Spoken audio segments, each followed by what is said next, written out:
Good morning. Welcome back to Bookeemonsters. My name is PK.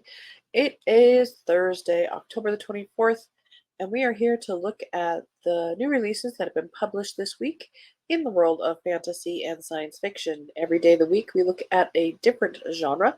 On Mondays, we look at cozy mysteries. On Tuesdays, we look at mysteries and thrillers. Wednesdays is romance. Today, fantasy and science fiction. Friday is Freeform Friday. You look at whatever I want to look at. Sometimes it's things that didn't necessarily fall under those categories. Sometimes it's more cozy mysteries because there's always a lot of those. Quick announcements. I do have sprints tonight at 8 p.m. Eastern. They go for 2.5 hours. I do those sprints 3 times a week, every Tuesday and Thursday evening at 8 p.m. Eastern, and on Saturdays at 3 p.m. Eastern, and that one goes for 5 hours. So a total of 8 live shows every week. But let us start with our new releases. In fantasy and science fiction, which is always mostly fantasy. Stephanie Garber has a new novella in the Caraval series, which I'm sure people are going all giddy about. This is called Spectacular. It is a good cover. Yeah, there's an illustrator listed. Snowflakes are falling, invitations are arriving, and holiday magic is swirling in the capital city of the Meridian Empire. It's Great Holiday Eve. Scarlet Dragna is planning a spectacular holiday celebration for the city. Donatella is searching for the perfect gift. Julian is looking ridiculously handsome in green. And Legend, well, sadly, Legend is not fond of the great holiday. Tella is hoping her perfect gift will change his mind. Unfortunately, she hasn't found this perfect gift just yet. But it is great, great holiday Eve. Surely there's some holiday magic swirling around. And a novella here is 224 pages. Goodness, we have cozies that are half that size and considered books. A book. Susanna Clark has a new one. Hi, Annalise. You were just reading? That is good to hear. Reading is good. This is called The Wood at Midwinter. A church is a sort of wood. A wood is a sort of church. They're the same thing, really. 19-year-old Meredith Scott is an unusual girl. She can talk to animals and trees, and she is only ever happy when she's walking in the woods. One snowy afternoon, out with her dogs and Apple the pig, Meredith encounters a blackbird and a fox. As darkness falls, a strange figure enters in their midst, and the path of her life is changed forever. Oh, dang, it's only 64 pages. Now that's a short story. I don't like to do ones that are under 100 pages, but I guess I was just excited that it's Susanna Clark.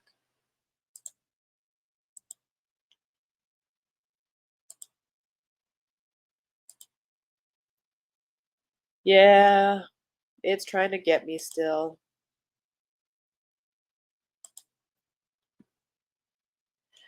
Absolution by Jeff Vandermeer, fourth in the Southern Reach series.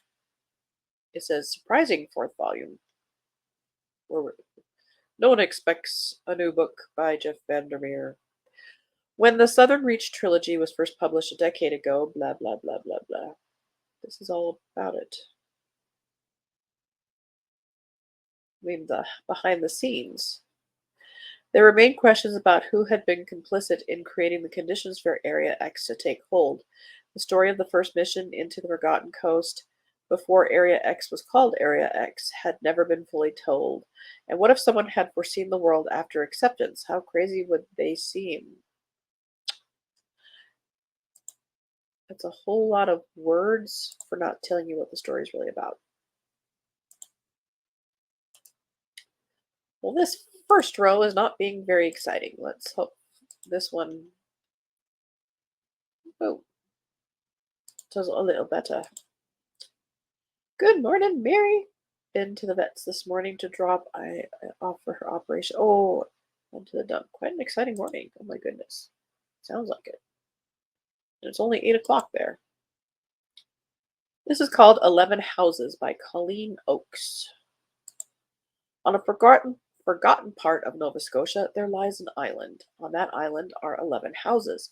In those houses sit 11 ancient families, and they are waiting. Mabel is one of the last surviving members of House Bouvry, one of the 11 houses on the haunted island of Weymouth. This is Weymouth. That's being a very popular topic. You can probably picture that cover. Her days, like all the other teens on the island, are spent readying her house for the storm, a once a decade event that pummels the island with hurricane level wind, water, and waves. But that's not all the storm brings with it, because Weymouth Island is a gate between the world of the living and the dead. I would not live there. When Miles Cabot arrives on Weymouth Island after the death of his mother, he realizes quickly it isn't like other places, and Mabel Bovary isn't like other teenagers. There's an intense chemistry between Miles and Mabel that both feel yet neither understand, nor the deadly consequences that will come with it. With the suspicious death of an island elder, a strained dynamic with her younger sister Hallie, and the greatest storm in years edging ever closer, Mabel's life is becoming as chaotic as the weather. One thing becomes clear: if the fortified houses of Weymouth Island can't stand against the dead, then she and everyone she loves will pay the price. Well, apparently the dead come back, so it's not necessarily a really bad thing. Just saying. You would join them. End of row one.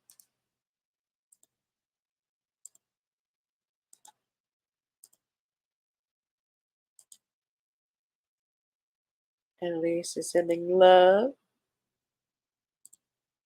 How to Fall in Love in a Time of Unnameable Disaster by Muriel Lung.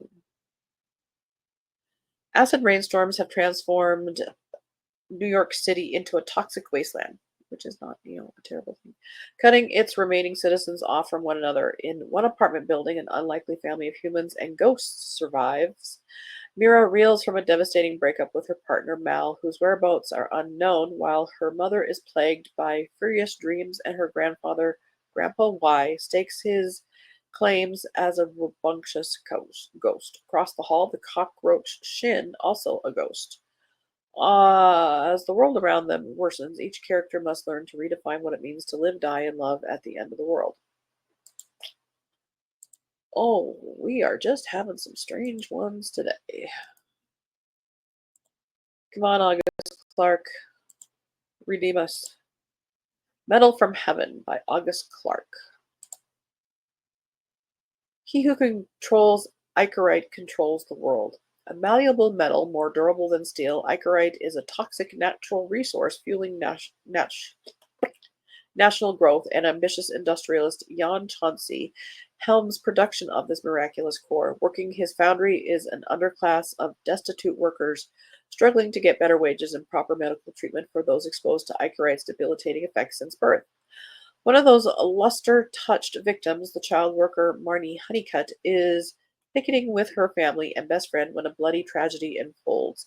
Chauncey's strike bearers open fire. Only Marnie survives. A decade later, as Jan Chauncey searches for a suitable political marriage for his ward, Marnie sees the perfect opportunity for revenge. With the help of radical bandits and their stolen wealth, she must masquerade as an aristocrat to win over the calculating Gossamer Chauncey and kill the man who slaughtered her family and friends. But she is not the only suitor after Lady Gossamer's hand, leading her to play twisted elitist games of intrigue. And Marnie's luster-touched connection to the mysterious resource and its foundry might put her in grave danger or save her from it.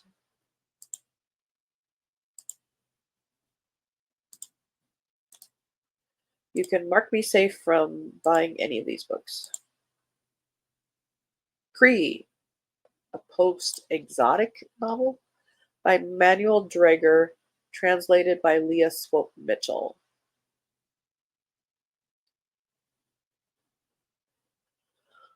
A warrior struggles through an apocalyptic landscape and the world after death.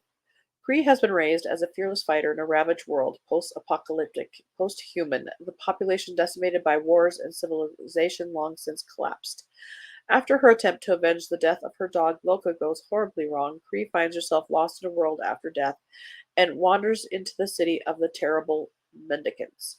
Under the brothers' totalitarian rule, Kree can lead a quiet life and forget her violent past, even if needles grow in her skull and hallucinatory blood rains occasionally pour down to remind her. Okay, moving on. You hit my limit.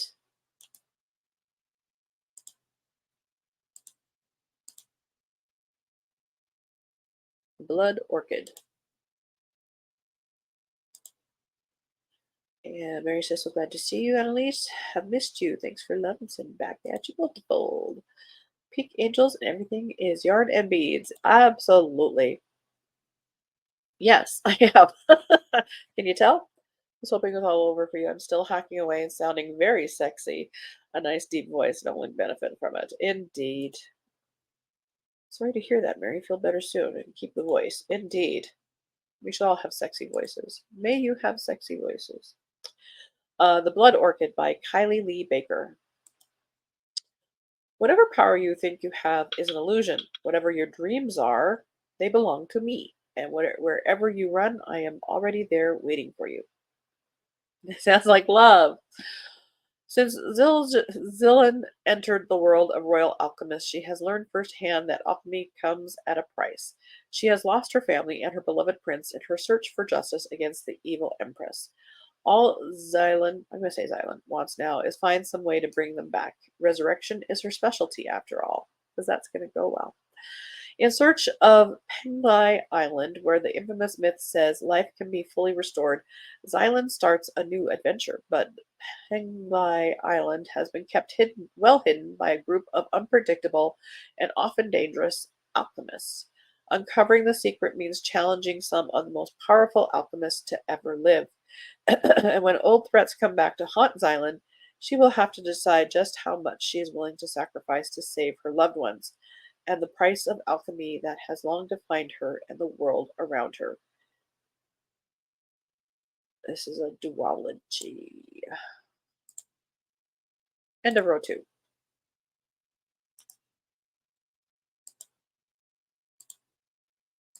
The Hollow and the Haunted by Camilla Rains. Miles Warren hails from a long line of psychics. Resigned to a life in the family business, Miles is perfectly happy, thank you very much, apart from the fact he hasn't told anyone he's gay and that he's constantly exhausted from long nights spent wrangling angry ghosts in creepy cemeteries. Perfectly happy. But Miles's comfortable routine is interrupted when he starts having visions of an unfamiliar boy. He soon learns the stranger is Gabriel Hawthorne, whose family have a mysterious decades-long feud with Miles's own, and that the visions are a premonition of his murder. Gabriel is everything Miles expects from a Hawthorne: rude, haughty, irritatingly good-looking. But that doesn't mean Miles is just going to stand by and let someone kill him. Excuse me. The two form an uneasy alliance, trying to solve Gabriel's murder before it happens. As they begin to unravel the web of secrets between their families and with dark magic swirling around them, Miles is horrified to realize that he doesn't hate Gabriel quite as much as he's supposed to. He might even like him. Horrors.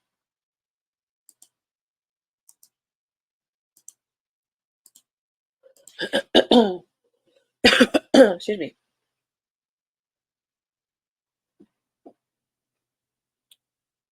The Scholar and the Last Fairy Door by H.G. Perry.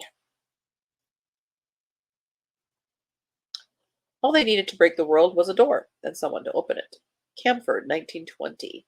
Gilded and glittering, England's secret magical academy is no place for Clover, a commoner with neither connections nor magical blood.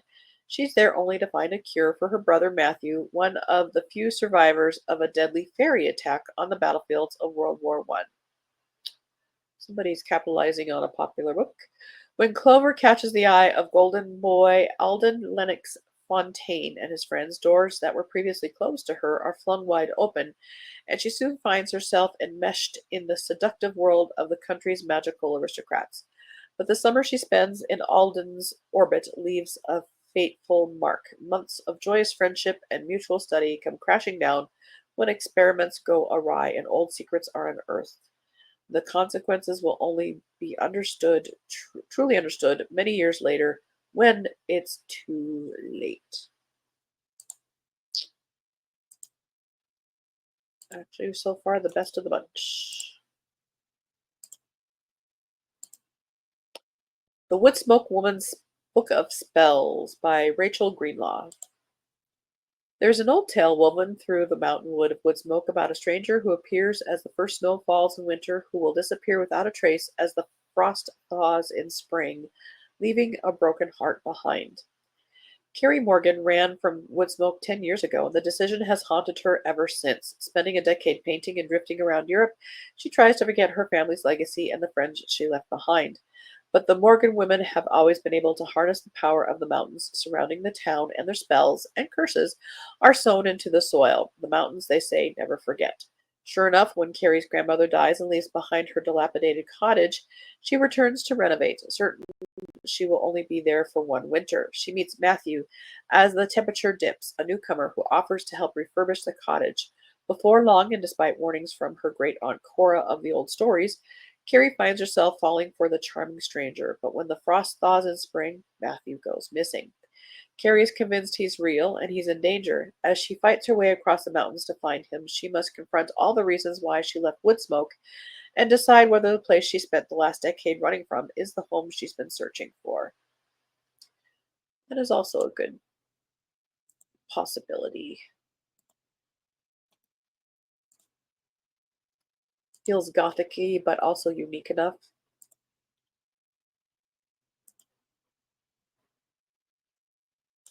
Slim pickings today. Very slim.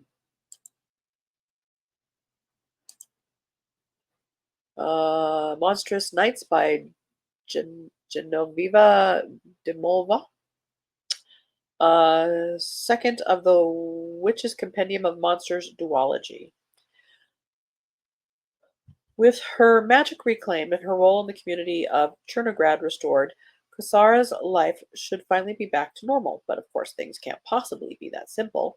She is now in possession of 12 witches' shadows. Holding them may grant her unprecedented power, but that doesn't mean they're always willing to do her bidding.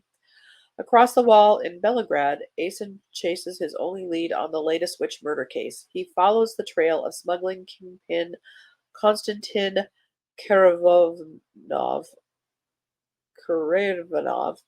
to an underground monster auction, which leads him right back to Chernograd. There, sinister events follow one another after another. Snow falls in midsummer, a witch with two shadows is found dead, and monsters that should only appear during the foul days are sighted. The barrier between worlds thins, and Kosara is certain it's her fault and her job to fix. End of that row. The Crack in the Crystal by Barak Engel. 5 unlikely heroes, one buried secret. At the heart of the volcanic city of Khyber lies a secret that has been hidden for centuries.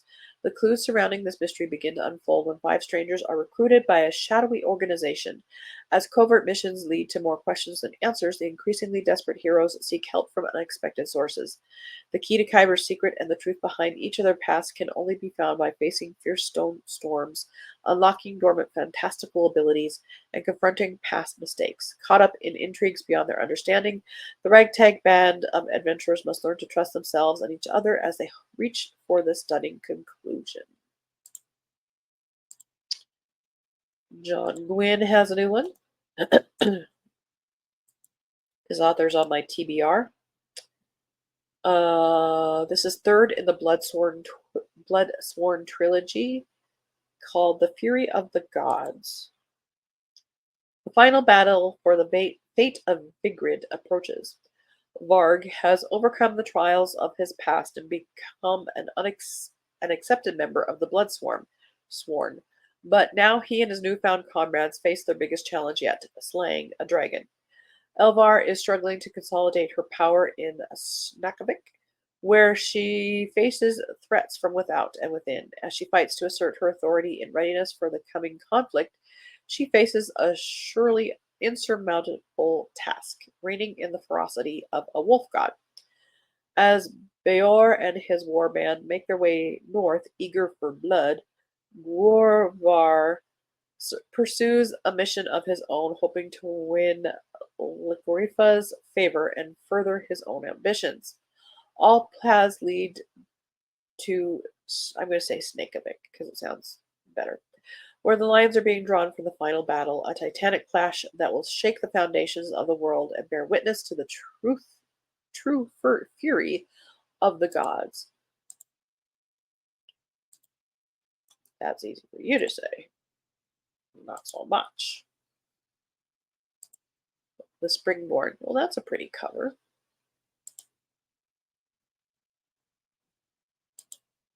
By Carrie Ann Noble.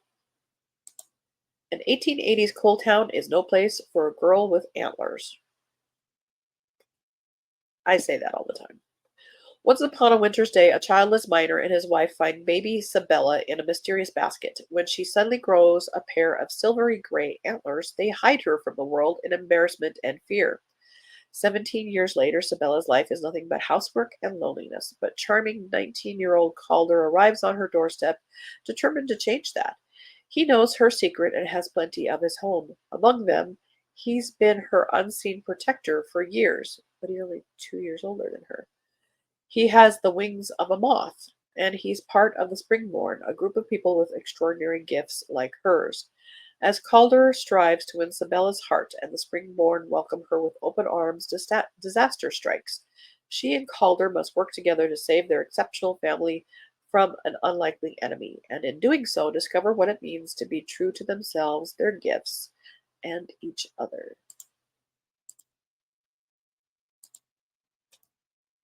Last one. You might only have time to read a couple paragraphs here. Remember You Will Die by Eden Robbins.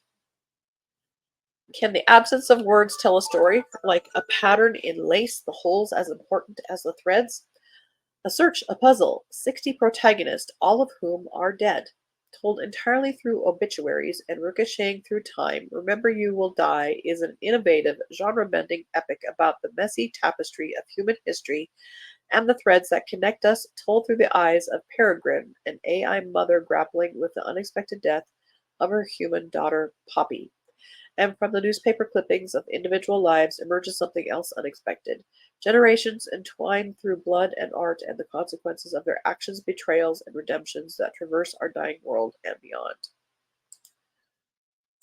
Absolutely. Let's end on something strange like the other books. What a weird week.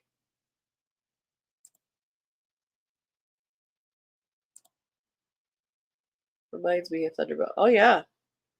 Yes, you are right. Uh,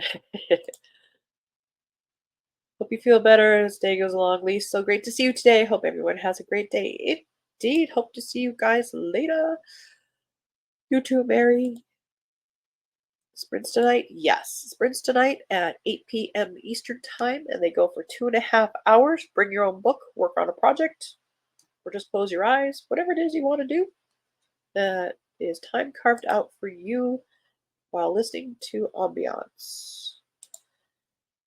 Tomorrow's morning show is TGIF freeform, so we'll probably be looking at more cozy mysteries, unless some others catch my eye just to make note of. Thank you, thank you.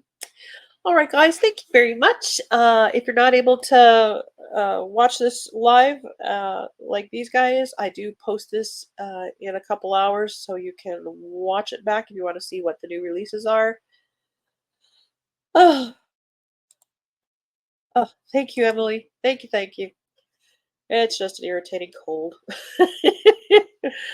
Alrighty, hope to see you guys later. And as the banner says here, don't be a bookworm, be a bookie monster. Nom nom nom.